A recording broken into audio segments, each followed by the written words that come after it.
Bhava Gunja Bihari.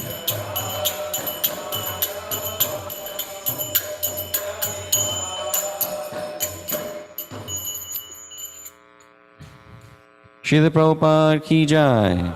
Shri Om Namo Bhagavate Vasudevaya. Om Namo Bhagavate Vasudevaya. Om Namo Bhagavate Vasudevaya.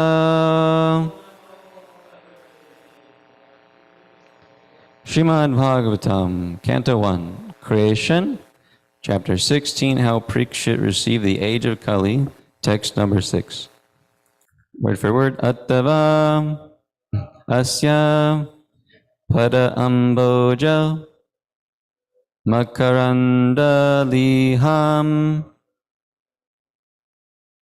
Satam Kim Anyai Asat Alapai Ayusha Yat Asat Vyayaha Atavasya Paramboja Makaranda Liham Satam Kimanyera Sadalapair Ayusho Yad Asad Vyayaha Atavasya Paramboja Makaranda Liham Satam Kimanyera Sadalapair Ayusho Yad Asad Vyayaha. Yeah. Atavasya Paramboja Makaranda Liham Satam Kimanyera Sadalapair Ayusho Yada Sadvayaha.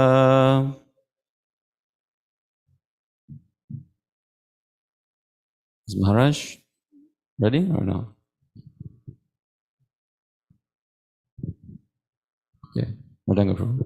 Atavasya Padamboja Atavasya Paramboja Makarandalihang Satam Himanyara Satalapar Ayusho Yatasadyayaha Ayusho Yatasadyayaha.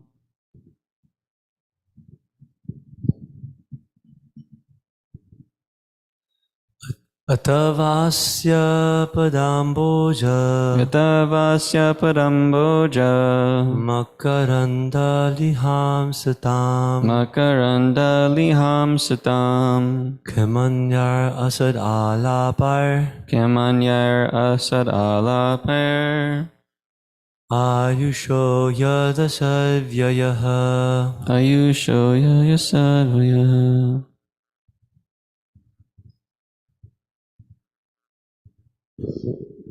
Atavasya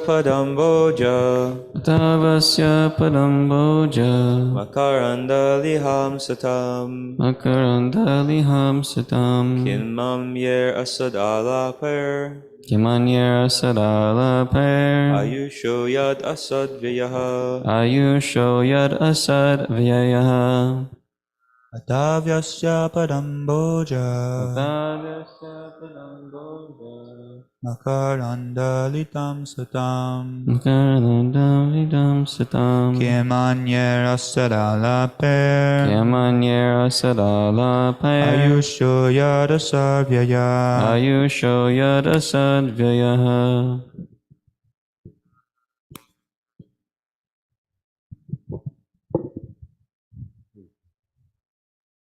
Atavasya padamboja Vatavasya Padamboja makarandaliham satam Makarandaliham Satam Kimanye asadhalapayar Kyamanyer Asadalaper Ayusho yadasadvyaya Ayusho Yadasadvrya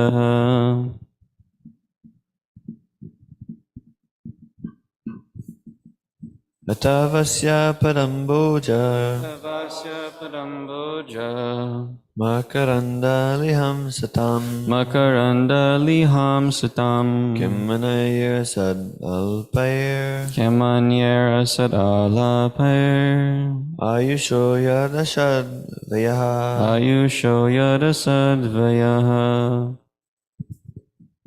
Atavasya Paramboja Vatavasya Padamboja Makarandaliham Satam Makarandaliham Satam Kimanya Rasadalapar Kyamanyer Asadalaper Ayusho Yad Asad Vyaha Ayusho Yadasadvaya Tavasya Padamboja Vatavasya Padamboja Makarandaliham Satam Makarandaliham Satam Himanyara Sadalapar Mikanyer Asadalaper Ayusho Yadasadvyayaha Ayusho Yadasad Atavasya Padamboja Vatavasya Padamboja Makarandaliham Satam Makarandaliham Satam Kimanyara Sadalapayar Kyamanyer Asadalaper Ayusho Yadasadvyayaha Ayusho Yadasadvyayaha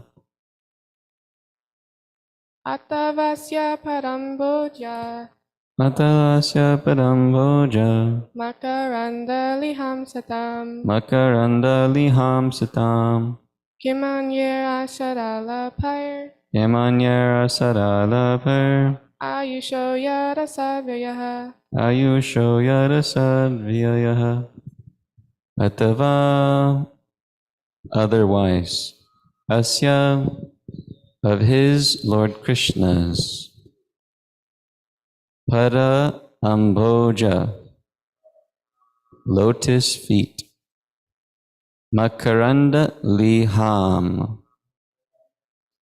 of those who lick the honey from such a lotus flower. Satam, of those who are to exist eternally. Kim Anyahi, what is the use of anything else? Asat, illusory. Alapahi, topics. Ayushaha, of the duration of life. Yet, that which is. Asat vyayaha, unnecessary waste of life. Translation and purport by His Divine Grace. A.C. Bhaktivedanta Swami Srila Prabhupada. Srila Prabhupada Ki Jai. The devotees of the Lord are accustomed to licking up the honey available from the lotus feet of the Lord. What is the use of topics which simply waste one's valuable life? Purport. Lord Krishna and his devotees are both on the transcendental plane. Therefore, the topics of Lord Krishna and of his pure devotees are equally good. The battle of Kurukshetra is full of politics and diplomacy, but because the topics are related with Lord Krishna, the Bhagavad Gita is therefore adored all over the world. There is no need to eradicate politics, economics, sociology, etc., which are mundane to the mundaners. To a pure devotee who is actually related with the Lord, such mundane things are transcendental if dovetail with the Lord or with his pure devotees. We have heard and talked about the activities of the Pandavas, and now we are dealing with the topics of Maharaj Parikshit. But because all these topics are related to the Lord Sri Krishna, they are all transcendental, and pure devotees have great interest in hearing them. We have already discussed this matter in connection with the prayers of Bhishmadev. Our duration of life is not very long, and there is no certainty of when we shall be ordered to leave everything for the next stage. Thus, it is our duty to see that not a moment of our life is wasted in topics which are not related to Lord Krishna. Any topic, however pleasant, is not worth hearing if it is devoid of its relation to Krishna. The spiritual planet, Goloka Vrindavan, the eternal abode of Lord Krishna, shaped like the whorl of a lotus flower. Even when the Lord descends to any one of the mundane planets, he does so by manifesting his own abode as it is. Thus his feet remain always on the same big whorl of the lotus flower. His feet are also as beautiful as the lotus flower. Therefore it is said that Lord Krishna has lotus feet. A living being is eternal by constitution. He is, so to speak, in the whirlpool of birth and death, due to his contact with material energy. Freed from such material energy, a living entity is liberated and is eligible to return home, back to Godhead. Those who want to live forever without changing their material bodies should not waste valuable time with topics other than those relating to Lord Krishna and his devotees.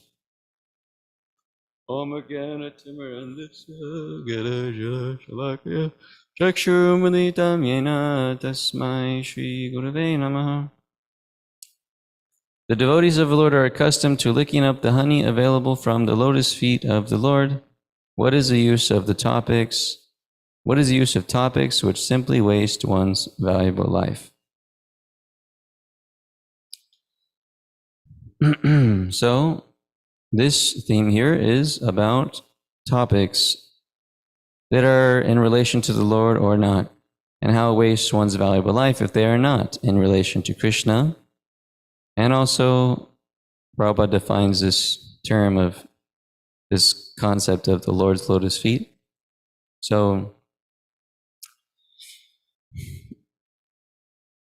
as Srila Prabhupada mentioned, we have a short duration of life. And let's say everybody in this room maybe has at most 80 years left on this planet, and most likely less than that. So what are we going to do with this time? Prahlad Maharaj breaks down the time duration, the duration of one's life, and explains that if one, we have 24 hours in a day, and if one sleeps like 6 hours or 8 hours, if you sleep 8 hours, that's already a third of your day wasted. And then what to speak of having to maintain your body through eating, cooking, bathing, also takes up a few hours. And he basically broke it down to, we just have like a couple hours to do things that are productive. One has to work for 8 hours, whatever. You only have like 2 hours to perform self-realization. So Bhakti Yoga as such, we should purify all our activities. If we perform devotional service, if we practice the principles of devotional service, spiritualize our life, then not a moment is actually wasted. I think Maharaj has some comment here. Yes. The reason it's such a strong statement that it's a complete waste of time is because this lifetime, this life, where we have considered ourselves a material body and mind, and we have associated other living beings as family members, as friends, as countrymen, as enemies. We've created a whole dream world by our minds that we think exists. But in no one else's mind does it exist. It's simply a fabrication of our mind. It's like a hallucination one has in a dream. When he's sleeping at night, he's dreaming so many things. And it's a big production. It can be a major production with all kinds of money spent, dream money spent on making the props and the sets and bringing all the actors, and everyone plays their part, and it's a big production. But the whole thing is a mental concoction. It doesn't exist in reality, in a sense. In other words, it exists in the sense that dreams do exist, but their substance is not there. In other words, after waking up from our dream, if we scored a huge amount of funds we gathered in the dream, you can't put that money in the bank. And similarly, the money that we put in the bank while we're awake, supposedly awake, is just as unreal and non-existent as the dream money. So Prabhupada coined a nice expression. We're dreaming at night. It's our night dream, say 8 hours or 20 hours, whatever, 12 hours, whatever we sleep. And then during the daytime, we may stay awake 12 hours or 18 hours. But that's also a dream. So daydreams and night dreams, they're all illusion. And one has to wake up. The Vedas say, Utishtata Jagrata Prapya Virannabodhata. You have to wake up now, spirit soul, because you're thinking you're this body, and all these things are real, the family and the country and your aspirations, your achievements, your history. It's all illusion. So wake up from this and realize the reality. Reality is with Krishna in the spiritual world, where everything exists in the absolute platform forever. It never is just some kind of a dream, because activities on the spiritual platform are eternally available for the living entity. There's no past, present, and future as we know it in the material world. Everything there is eternal and absolute. So that's the purpose of life. And the Vedas are especially meant for waking up the living entity so that he can realize his real spiritual nature as the servant of Krishna.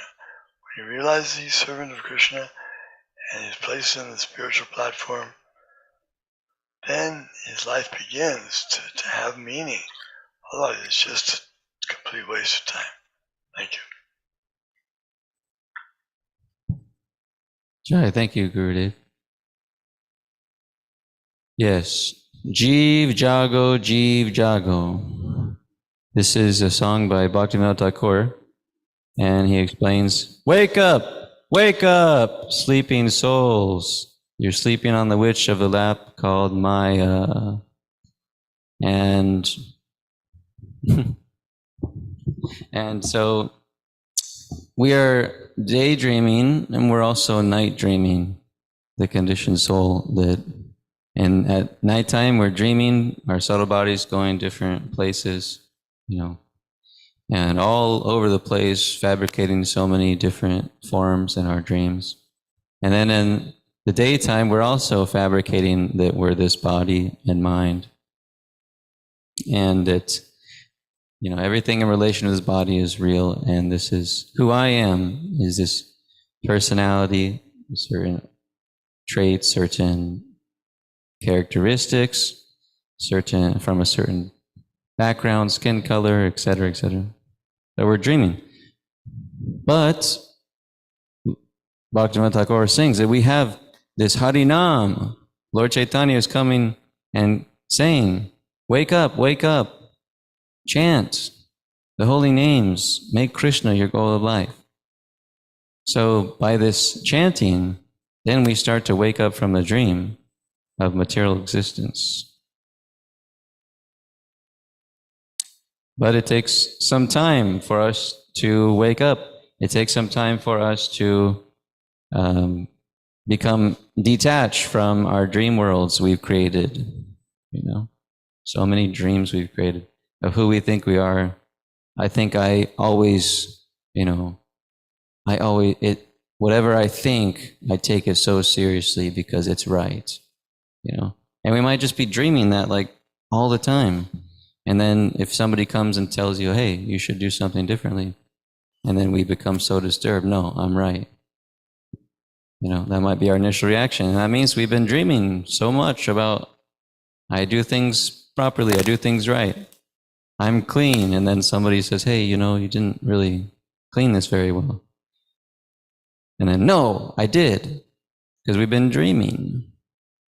So we're dreaming all sorts of things. I'm dreaming I'm a man.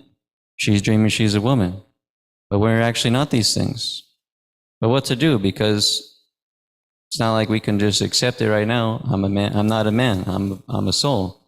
But now I still have all these conditionings of misconceptions of me being a man. So what do? Well, I practice my dharma. I perform devotional service and follow my dharma, which is Sanatana Dharma. I worship Krishna and I follow my duties which have given by Shastra, Guru, and the sadhus.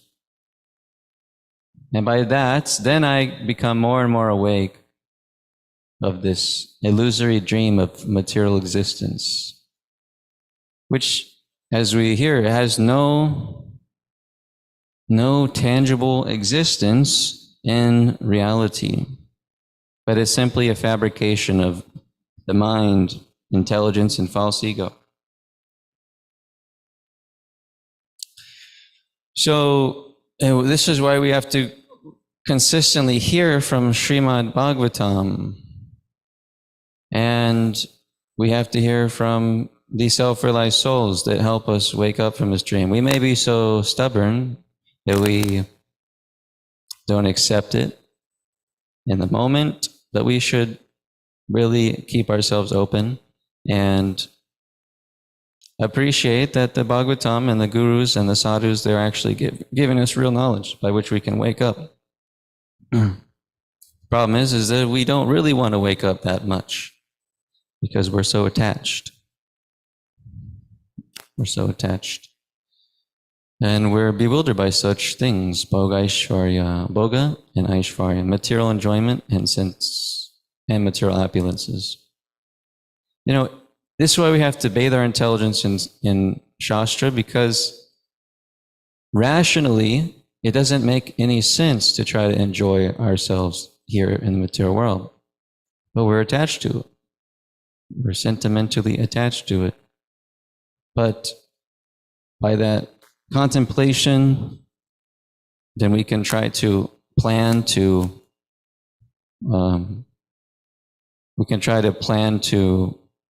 decrease our material enjoyment and to further ourselves in bhakti yoga.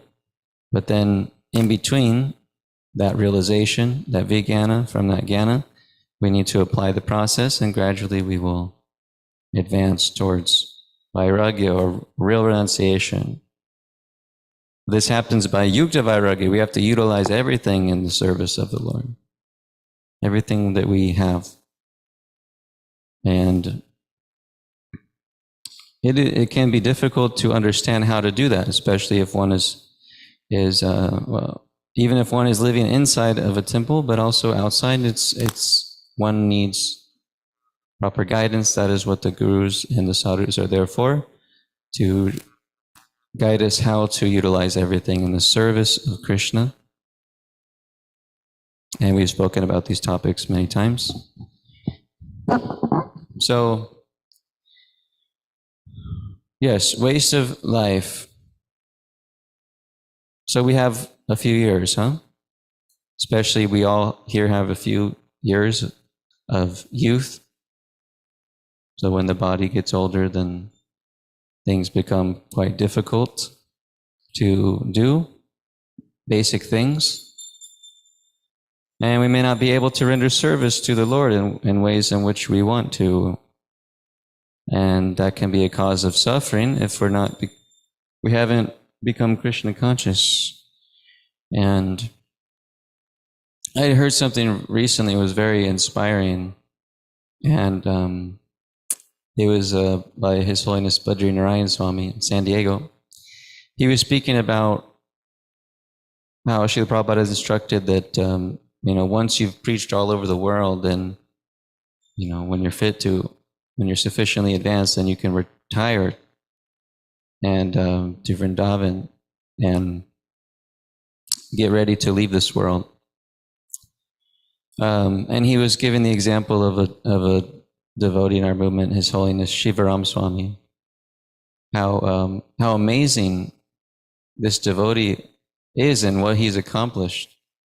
How he joined the movement early. He's a Prabhupada disciple, and I'm not sure how much association with Prabhupada he had, but he did join, I think early 70s maybe. But anyway, what he has done is one of his most notable achievements is he established this farm community in Hungary. It's one of the most successful farm communities in ISKCON.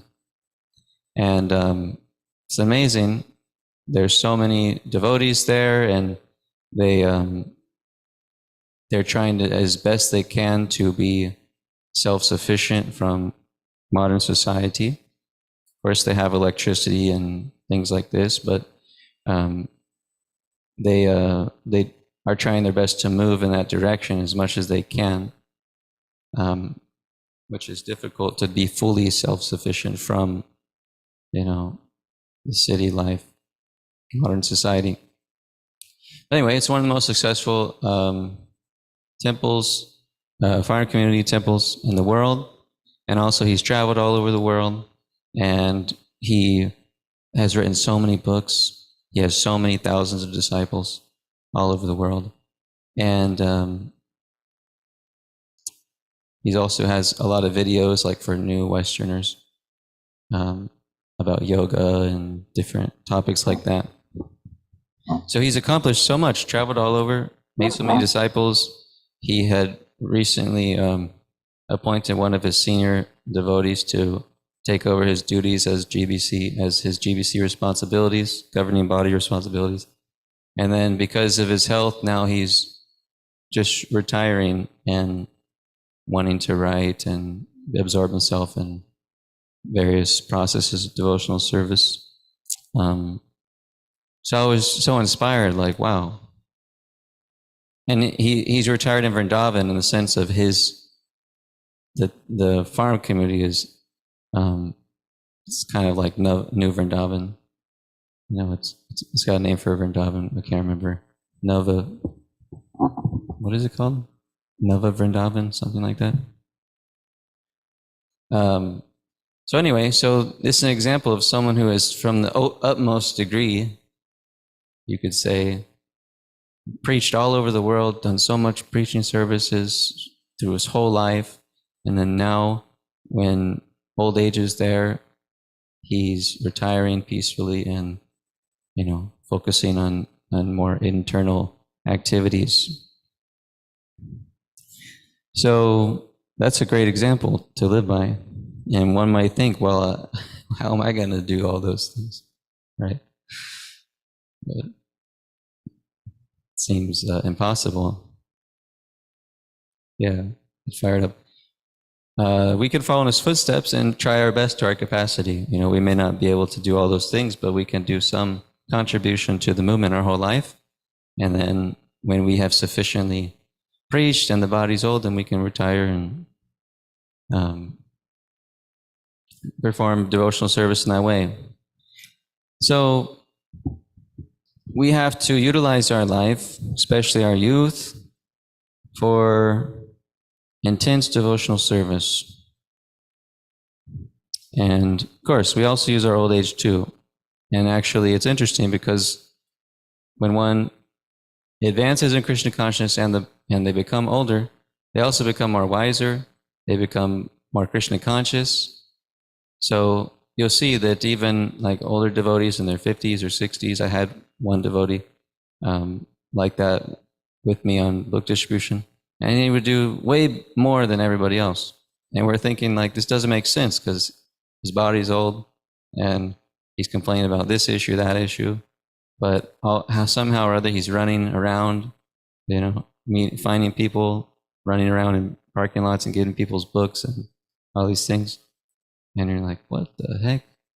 Or like Brigupati Prabhu is a senior devotee in LA, distributor for over 45 years. And I remember one day he was on Warp Tour, he was saying, yeah, I'm just dealing with low energy. Like, I don't know what it is, just some low energy. And I wasn't doing very well, but I still saw him like out there trying to distribute books to people, running up to people, getting them a book, and maybe getting a book out, maybe not. But then like after some time, he just got this surge of energy and he just was going, pretty much all day. Because this devotional service is not dependent on material circumstances. So then you can see even someone in old age can do miraculous things in the Lord's service because they're in realization that they're not this body. Whereas in our youth, we're so much attached to the body. We're thinking, if I ate too much today, then I'm not able to do my service later, or if I slept too much, then I can't really do my service. Or if I didn't sleep enough, then I can't do this, I can't do that. So we're so attached to this bodily consciousness. So it takes some time to get out of that dream. And we should appreciate those that try to shed light in dark places, although it might be troublesome in the initial reaction to it. But as long as we catch ourselves and not harbor any resentment towards those that are actually trying to shed light or knowledge to us, then we'll be okay. So, on another note, Srila Prabhupada explains that, yes, there's politics, there's economics, sociology in this world, and it's not that we just have to give them up and say all politics is bad, all diplomacy. Like sometimes I hear that, hey, there's politics at this place, that place, in this temple, that temple. It's like, it's going to happen. It's just natural, part of human society. But how we actually deal with it, or how we actually utilize these fields of knowledge or behavior, that are categories in this field and certain concepts, that's what makes it mundane or spiritual. Jai. So you can't actually escape. If you're trying to have a society, you can't so much escape these things. Politics, economic, sociology.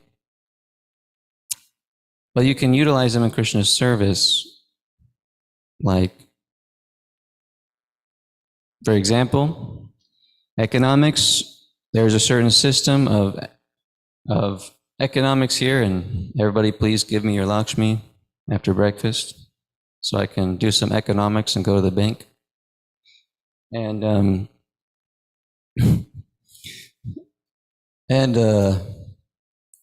so there's these things, but we utilize in Krishna service, and then we see that the mundaners, they don't have any sort of knowledge or how to actually utilize these things properly, and therefore we see so much corruption in politics today, so much corruption in economics. People are stealing this, that. No, we're going to utilize the money of the nation like this. No, we're going to use it like this. There's so much fight, so much quarrel, so much disagreement, etc., etc. The basis of these people's knowledge is they're thinking they're the body. So how can anything beyond that conception be useful? Right?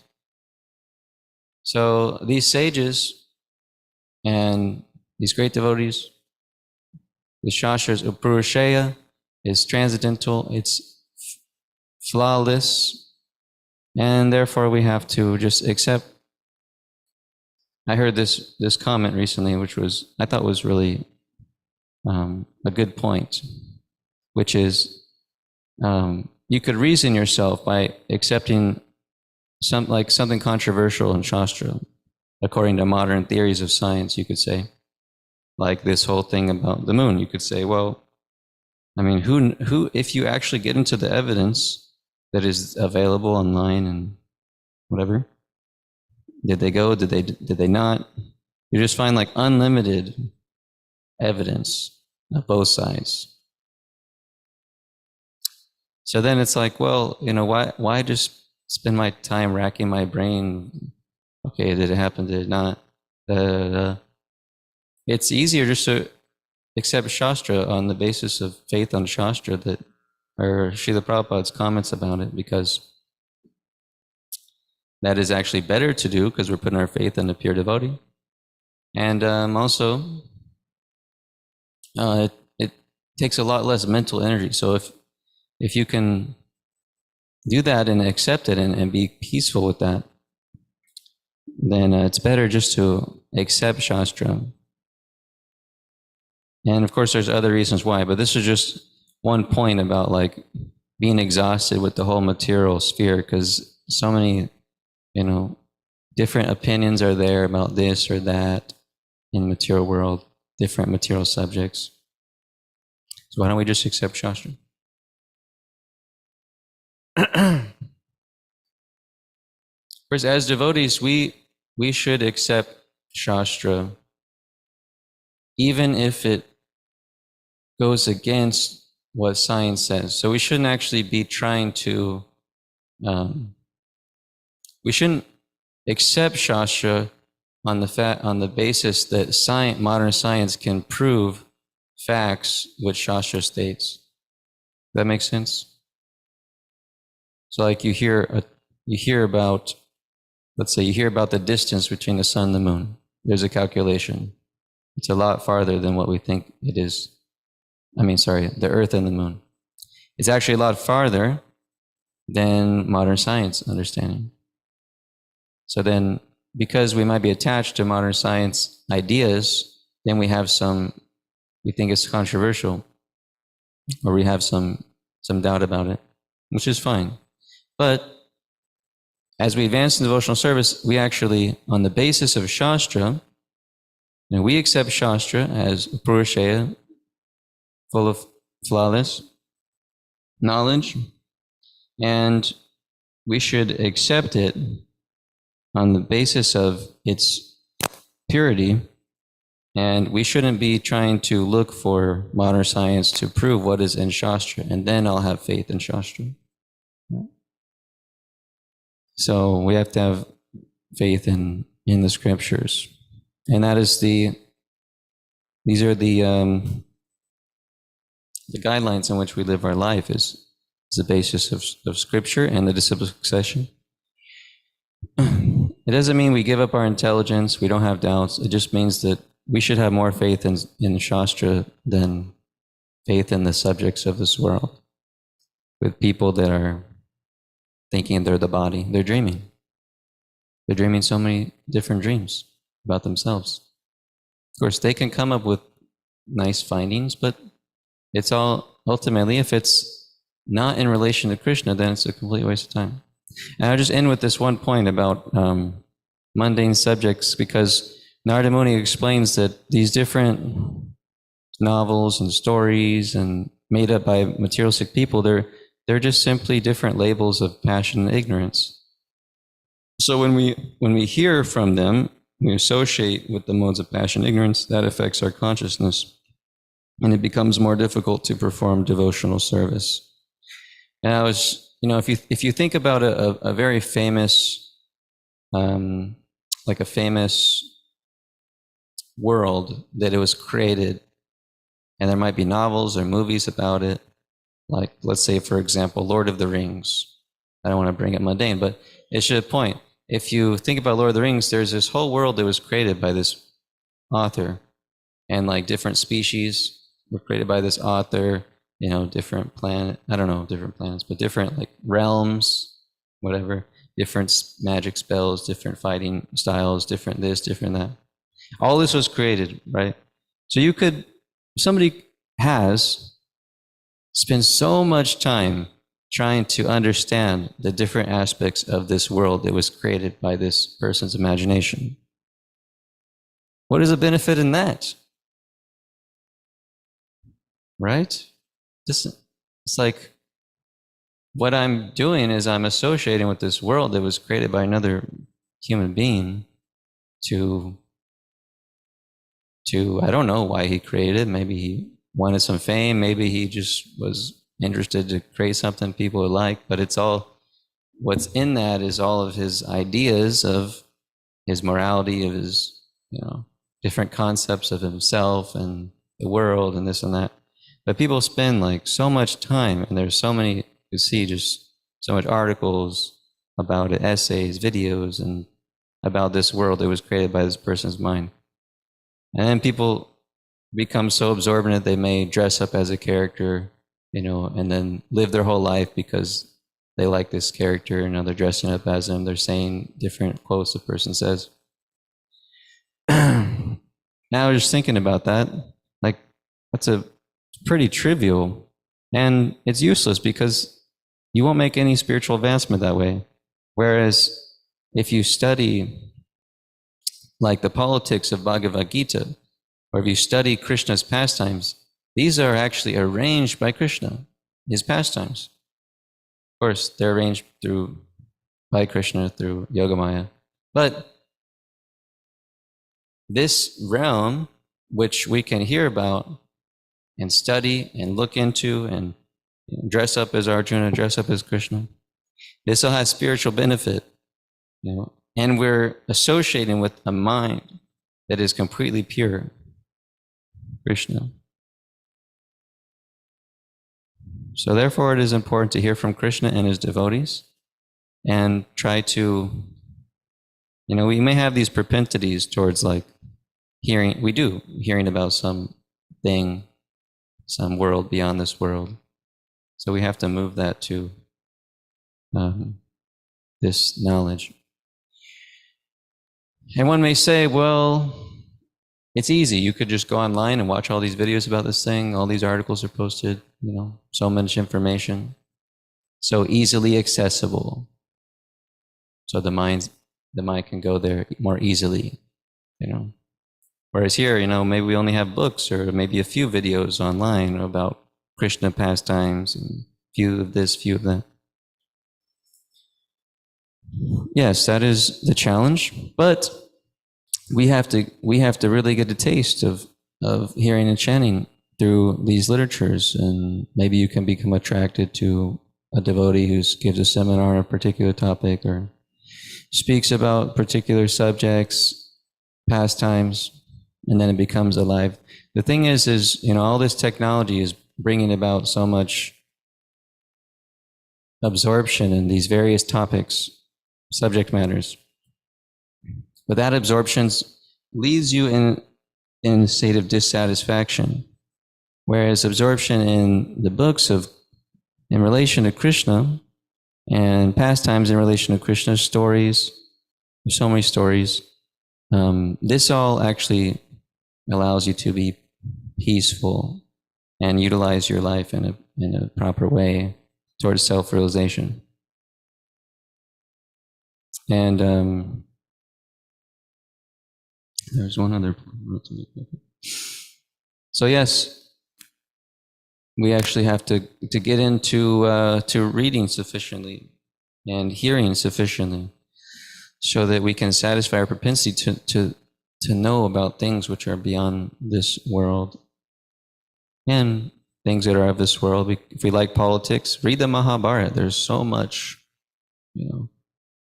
politics, intrigue, diplomacy, beautiful women, handsome men, marriages, relationships, violence. These are all the things people want, right?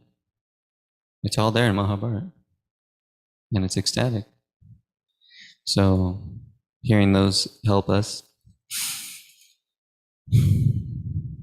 Okay, so anyway, that's a symptom of Kali Yuga, is that it's becoming more and more easy to become materialistic and sinful. So we really have to try hard to move ourselves in the other direction. But we can do that by association with devotees and following the process, chanting, hearing, reading. Then it becomes more easy, more smooth to become attracted to these things of a higher taste, subject matter. Okay, any quick comments or questions? Yes, Bhakta Jacob. Prabhu, we'll take a quick whatever you have and then we'll end. Just a quick comment. I had a memory, actually, before coming to Kansas City for the living here. We had so many books in our home, like over 1,000 books. Anyway. And I remember picking up Anna Karenina by Leo Tolstoy, and Leo Tolstoy is considered a great author, whatever. And then I read the first 2 pages, and it was telling about an affair. And I immediately just like closed the book, and I was like, nope. Picked up Bhagavad Gita and read that instead. Because you just like, once you get in that mindset, it's like all the rest of it's just not worth it. Yes. Yeah. Yeah, what we repeatedly hear about, we become attached, attracted. So if we hear about these things like affairs and this and that, if you want to hear about affairs, Krishna's got some stuff, you know. Of course, we don't want to go too deep because we're contaminated, but it's there in the Krishna book. And, yes, we don't want to go too deep on this if we're not qualified, but it's there too. So Krishna has everything, and we have to make plans to become attached more to Krishna and hear more about Krishna. Okay, Srimad Bhagavatam ki jai, Srila Prabhupada ki jai, Gaur Premanande Hari Hari Bo.